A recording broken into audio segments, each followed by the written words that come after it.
మన నగరికి విచ్చేసిన గౌరవ ముఖ్యమంత్రి వర్యులు నారా చంద్రబాబు నాయుడికి మనందరి తరఫున స్వాగతం పలకడం నా అదృష్టంగా భావిస్తా ఉన్నా. అందరూ గట్టిగా ఒకసారి సార్ కోసం అని తప్పట్లు కొట్టి స్వాగతం పలకండి.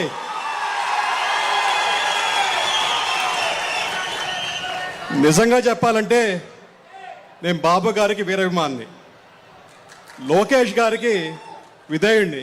ఒక విధంగా చెప్పాలంటే నా రాజకీయ ప్రస్థానం మా నాయన గాలి ముద్దుకృష్ణారెడ్డి గారి స్ఫూర్తితో స్టార్ట్ అయినా కూడా లోకేష్ గారి ఇచ్చిన స్ఫూర్తితో, బాబు గారి ఆశీస్సులతో, నగరి ప్రజల దీవెనతో ఇవాళ మీ ముందు ఎమ్మెల్యేగా నిల్చోమన్నా. మీ అందరి ఆశీర్వాదం ఇది.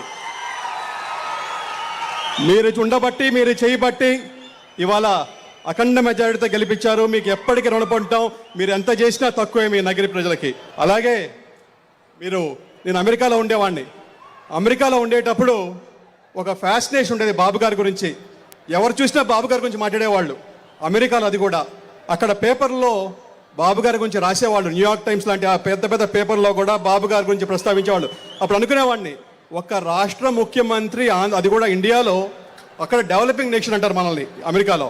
అలాంటిది మన బాబు గారి గురించి అక్కడ విశిష్టంగా రాసేసేవాళ్ళు.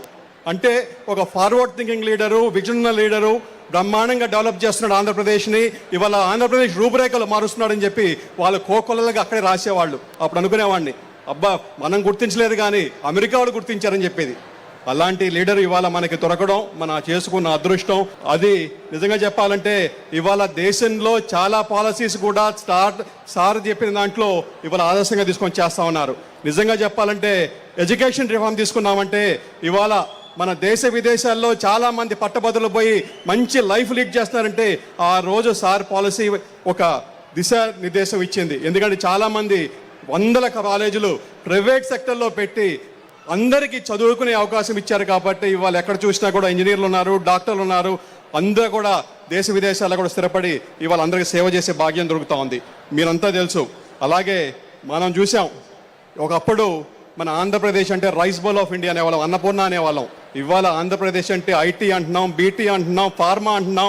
ఇలాగా అన్ని రంగాల్లో కూడా ఇవాళ ఆంధ్రప్రదేశ్ ముందుందని చెప్పడానికి ఏకైక నిరుడు అర్థం మన సార్ సీఎం గారు. అలాగే ఒక విషయం చెప్పాలి సార్ మీకు. సారు ఈ మధ్యకాలంలో కూడా ఒక గొప్ప పని చేశారు. ఎక్కడో ఉన్న కృష్ణమ్మని మన కుప్పంకి తీసుకొచ్చారు. కుప్పమ్మకి కృష్ణమ్మని తీసుకోవడమే కాదు, వైసీపీ అంటే పులివెందలకు కూడా మనమే ఇచ్చాం కృష్ణమ్మ.